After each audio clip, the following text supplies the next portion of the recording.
Welcome to Trench Diaries. This is Battleship Bismarck Part 31. At Shap Wells, one German officer lived apart from the camp community, hermetically secluded. He had his own quarters, was served his meals separately, and went walking alone. All the officers were instructed by the German camp leadership not to speak to him and to avoid any contact with him. This officer had been ostracized and was to spend his entire captivity in different camps and continents in this sort of bleak isolation.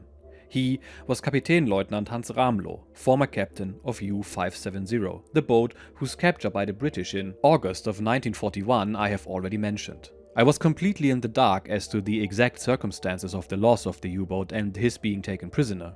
What his side of the story might be, I had no idea. Inwardly, I felt the impulse to ask him to tell me about it. Personally, I felt no inhibitions at all about showing sympathy for him, but I abstained in the interest of keeping peace in camp. It was known that in another camp an honor council composed of U-boat officers had sat in judgment of Rahmlow's first watch officer, Oberleutnant zur See Bernhard Berndt. This board, acting as an honor court, had found Berndt guilty of cowardice in the face of the enemy, as Rahmlow's deputy sharing responsibility for the loss and British capture of U-570 and ostracized him in the camp. Among officers, cowardice in the face of the enemy, if in fact it had occurred here, was viewed as a shameful offense. And since this was a question of such an offense, a conversation with Rahmlow, an arbitrary breaking of the ban, would have only inflamed the atmosphere in camp and created a tempest in a teapot, which in the end would have accomplished nothing. So it was simply more sensible to give up the thought of talking with Rahmlow. And indeed, it was conceivable that he himself would not have welcomed it, so coram populo. Whenever in those days I pondered over Rahmlow, the shamefulness of the conduct held against him and the guiding concept of officer's honor formed by centuries of monarchical tradition, in terms of which the ostracism of Rahmlow's appeared explicable if not obligatory, I could on the other hand think only with the greatest bitterness of the grave wounds that the Führer, very personally and in the absence of an appropriate rejoinder, had long since inflicted on the Wehrmacht's honor code. Hitler's murder of Generals von Schleicher and von Bredow in July of 1934 and his unprecedented insult to the Wehrmacht in the shamelessly conducted dismissal of the army's commander-in-chief, Generaloberst Baron von Fritsch in 1938, came to mind. Blinded by the succession of Hitler's sham successes, inwardly weakened and made unsure by the ceaseless cascade of brown propaganda, the Wehrmacht had been unable to mobilize its honor code as an effective defense. Insofar as the code was still intact and useful in the conduct of the war, Hitler would make use of it, to be sure. But basically, he had long since taken leave of those whom, with a view to the officers he had once ridiculed as antiquated knights with a dust-covered conception of honor. Increasingly, Hitler's hypocritical ideology had penetrated the erstwhile apolitical preserve called the Wehrmacht and had introduced for the first time that a married officer also bore full responsibility for defamatory conduct on the part of his wife. An anticipation, initially little remarked, of the barbarity of Sippenhaft. New formulas also appeared for the public aspect of the honor code. One motto read, "My honor is my loyalty." But loyalty to whom? Well, to the Führer alone, who dictatorially and without responsibility to anything or anyone had started to destroy civilization in Europe to the extent that the Wehrmacht's territorial conquests enabled him to do so. And later he developed such a frenzy to retain the conquered territories that he not only ordered them to be held under all circumstances, whatever the cost, without regard to the strategic situation, but on account of his inflexible demands even introduced a new honor concept for the German officer. He subsequently formulated it as follows. May it someday belong to the honor concept of German officers that the surrender of a district or city is unthinkable and that above all the military leaders will have to set a shining example of the most faithful performance of duty unto death. Honor à la Hitler, instead of strategy and tactics to hold territory in every case without regard to anything. Performance of duty for Hitler's interests, which were not the German interests, total obedience. 1,000 worlds removed from the intelligent obedience understood by a Tauroggen York, a Hubertusburg Marwitz who chose disgrace where obedience did not bring honor. A Colonel Buchholz in the First World War said, "I don't command arsonists, this order will not be carried out." Here now were slaves to command. But of course, every German retreat, however slight or however substantial in individual cases, signified a Soviet advance to the west, a thrust forward by the ultimate avengers, which they would indeed be, towards Herr Hitler's own precious skin, more precious than the Reich. And the nearer the avengers thrust, the deeper he buried himself in personal security against war and assassination until the end in Berlin, where he let half-grown boys be slaughtered for him. If only the destroyer of the Reich lived on. One must never lose sight of it. He was such an egomaniac and nihilist, despiser of the officer corps and its dust-covered conception of honor, for whom in the final analysis Rahmlow had to suffer long years of isolation in the camps and bear the brunt of his life, thus ruined. Newspapers and magazines were not available to individual prisoners at Shap Wells, but the German camp leadership received a selection. The latter also had access to British radio broadcasts. The camp leader could periodically give a comprehensive report on the progress of the war at our common mealtimes. The terminology of such newscasts was, understandably, in keeping with the brown spirit of the time, which included the obligatory anti-Christian accent. Whenever it was necessary to speak about Winston Churchill, and in England that could not be avoided every now and again, his name changed itself unforgettably into Church Evil. In any event, we could follow the situation on the many fronts. The stagnation of the German offensive on Moscow at the beginning of winter 1941, the serious defeat there in December, the Japanese attack on Pearl Harbor on December the 7th, Hitler's declaration of war in the USA on December the 11th, we learned all of this almost immediately. Declaration of war on, not by America. That was a long way from the Hitler who on board Bismarck on May the 5th had said, "I consider American intervention in this war to be out of the question." But I cannot claim, even in retrospect, that at the time the significance of the failure of our Moscow offensive to the entire course of the Russian campaign fully dawned on us. Also in December, the British radio reported the loss of the capital ships Repulse and Prince of Wales to Japanese aerial torpedoes in the Far East. At our table, the news was greeted with long-lasting rejoicing. The Prince of Wales had stood opposite Bismarck in the battle southwest of Iceland half a year earlier. My memory of it was still so fresh. But so too were the gruesome scenes on the decks of Bismarck a few days later. Similar scenes might now have played themselves out in the Prince of Wales. The mere thought of them choked any feeling of rejoicing inside me. In March 1942, a delegation of British officers from London visited Shap Wells and spoke with Major Dury. At once rumors, which soon congealed into certainty, arose that we prisoners were to be moved. But where? To Canada, it turned out. In imminent expectation of a German invasion, Great Britain had shipped most German prisoners of war, numbering around 3,000, to Canada in 1940. What awaited us was a seaborne transfer of approximately 1,000 men, including 200 officers, after whose departure only about 200 German prisoners would remain in England. No other power participating in the Second World War dispersed its prisoners so far around the world as Great Britain.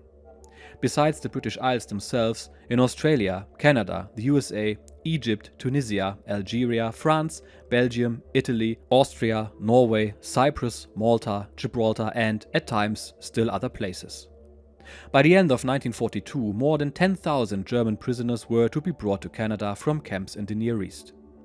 The remote expanses of this enormous land afforded the necessary space. At the end of March, we left Shap Wells to travel to the port of Greenock. Here, a veritable armada of ships, defended against air attack by countless barrage balloons, was being organized into a convoy. Our quarters for the coming days and nights was the transport Rangitiki, which was 17,000 tons, could make 15 knots and was employed as a troop transport since February of 1941. On boarding the ship, we stepped onto decks strung with barbed wire that left room for daily walk for exercise on the upper deck. Following the convoy's zigzag course as a precaution against U-boats, the Rangitiki brought us to Halifax, Nova Scotia. The voyage passed without special incident, even if occasionally we were in somewhat precarious spirits. For as much as one wished his U-boat's success, one nevertheless hoped that they would not torpedo the very ship in which a person himself was traveling. After a railway trip of several days repeatedly interrupted by halts, the train stopped in an open field that for all we knew might have been anywhere in Canada. However, we were still well within the eastern part of the country. "This is it," the word came. "Everybody out." So, carrying our baggage, we tramped cross-country to the entrance gate of our new hostel. whose name we now learned.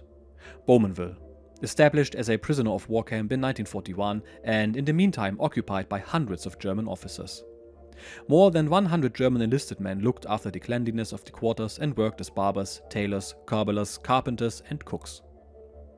After the mild weather in England and during the ocean voyage, the snow that was falling upon our arrival made such an impression that I noted the date. It was April 9th, 1942. The first glimpse was highly agreeable. We saw pleasant low houses and one or another higher utilitarian structure, all built of solid stone, with pretty grounds planted in between with trees and shrubs. As a senior Kapitänleutnant together with a Luftwaffe major, I enjoyed the advantage of being able to take possession of a double room in a long building. Besides a bed, we each had a table and, for the two of us, a separate bathroom with tub and sink, all centrally heated and with hot water out of the tap. In fact, we were living in one of the teachers' residences of a former country school of the province of Ontario for handicapped boys. It was about 60 kilometers east of Toronto. The province had to put it at the disposal of the federal government in Ottawa after the previously defective accommodations of German prisoners had led to sharp exchanges between the German and Canadian governments and to the threats of reprisals on the German side. I knew right away that I now found myself in a camp which later, and quite justifiably, came to be known as unquestionably the finest on this or that side of the ocean. And as long as I was a prisoner in Canada, I would not voluntarily consent to being transferred to any other camp. The test of my resolution came quickly. A number of officers, among which I was included, were to be transferred to another camp in Ontario. I asked the German camp leadership to intervene with the Canadians on my behalf, as in the meanwhile I had been making progress in an academic course of instruction. The Canadians had no objections.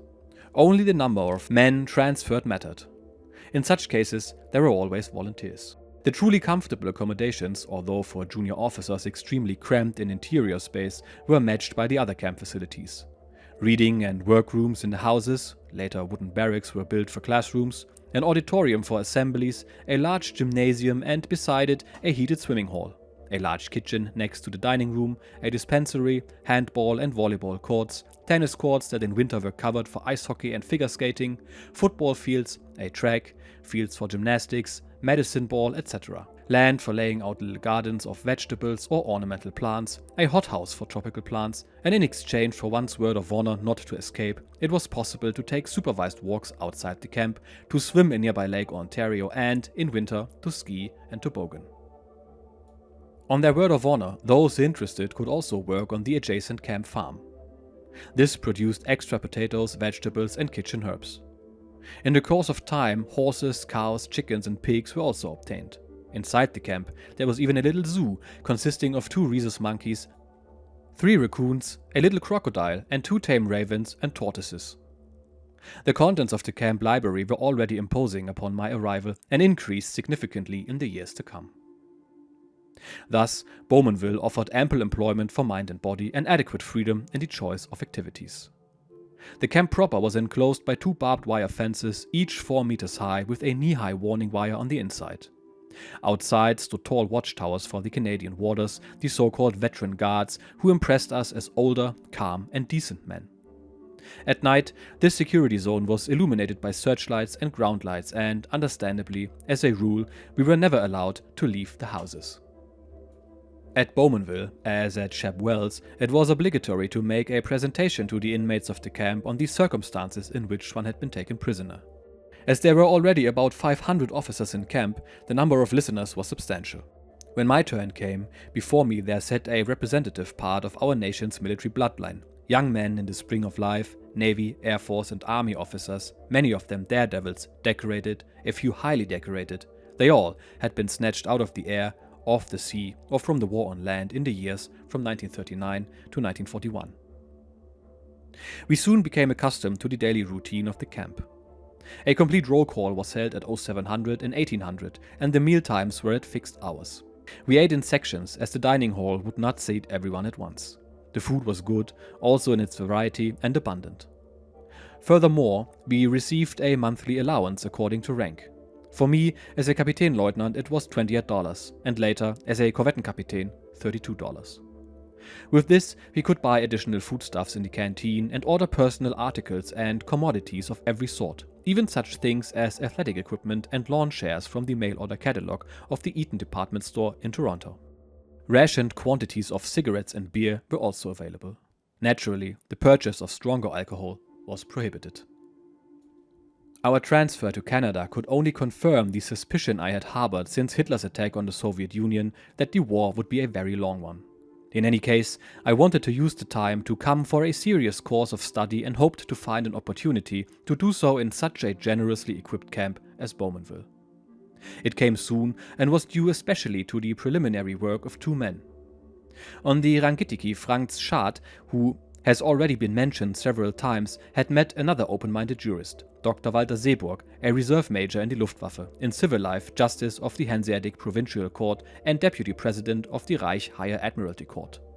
Seeburg was a restrained but decided Democrat. He and Schad had understood one another from the start.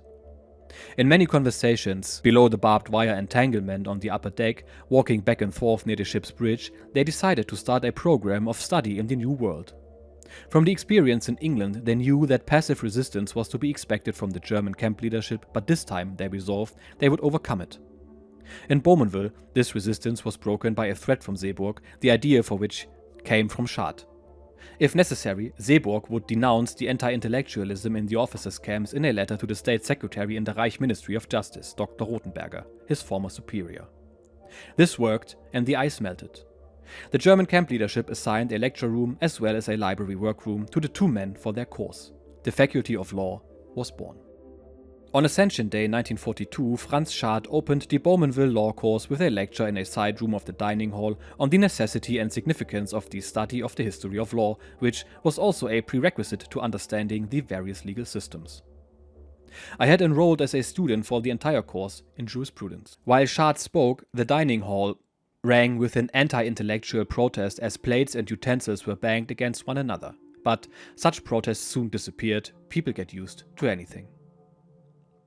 While Seeburg was the dean of our Faculty of Law and Schad a founding lecturer, now it was necessary to recruit other teachers for the many-sided study of jurisprudence. They were found among the camp's reserve and even, in part, regular officers. Later accessions of prisoners brought increasing numbers of reserve officers, including lawyers. As lecturers there came into consideration especially officers who had qualified for the bench or the higher civil service. But those who had taken their first bar examination and had been appointed assessors during the war also in part proved to be outstanding lecturers. Gradually, the program of instruction was broadened and deepened, and it became possible to study almost every aspect of an ordinary law course. Lectures, study, exercises, seminars, examinations, and homework were all included in the methodology. In September of 1942, the second semester at Bowmanville opened with more than 40 students. Altogether, the studies there lasted 6 semesters until the end of 1944, when transfers to other regions of Canada heralded the closing of the Bowmanville camp in April of 1945. There is no need to emphasize how important the supply of teaching materials was for these studies. It was continually acceptable to good. Law codes, textbooks, and commentaries were not only available but so abundant per capita that as a student at the University of Frankfurt am Main in the years of 1947 to 1949, I often thought longingly of the law library in Bowmanville. Specialized journals and Reich law statutes were also available. We owed this supply to the charitable and humanitarian organizations legitimized by the Geneva Convention for the protection of prisoners of war, especially the International Educational Office, also the Red Cross and others. Here I think warmly and gratefully of the Director for Canada of the War Prisoners' Aid of the Young Men's Christian Association, the deceased Swiss citizen Hermann Böschenstein. He frequently visited the camp and occupied himself with the innumerable requests of the German prisoners. His activities were recognized in 1970 when, as Consul General in Toronto, I presented him with the Grand Merit Cross of the Order of Merit, which he had been awarded by the President of the Federal Republic of Germany. Learning materials could also be acquired through private channels.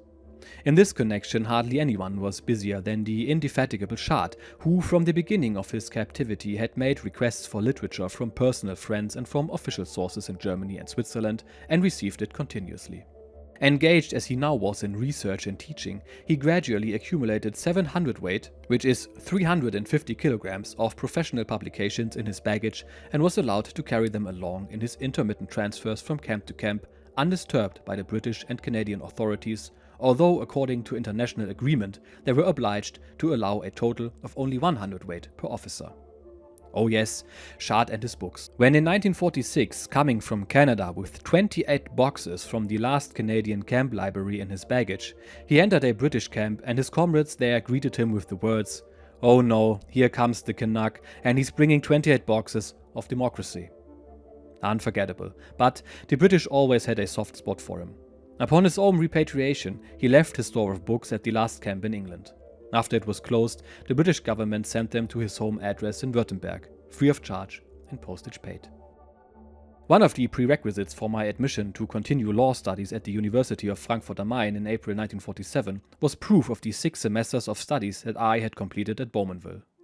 The university gave me 4 semesters credit for them and, for the purpose of the first state law examination, certification of at least 3 consecutive semesters study in a German university. The credit for Bowmanville studies was optimal and I could be content. I took the first state law exam in Frankfurt in May of 1949. Gratitude filled me then and fills me today to our teachers in Canada who took it upon themselves to perform years of selfless labor to help those who were interested to prepare for the future.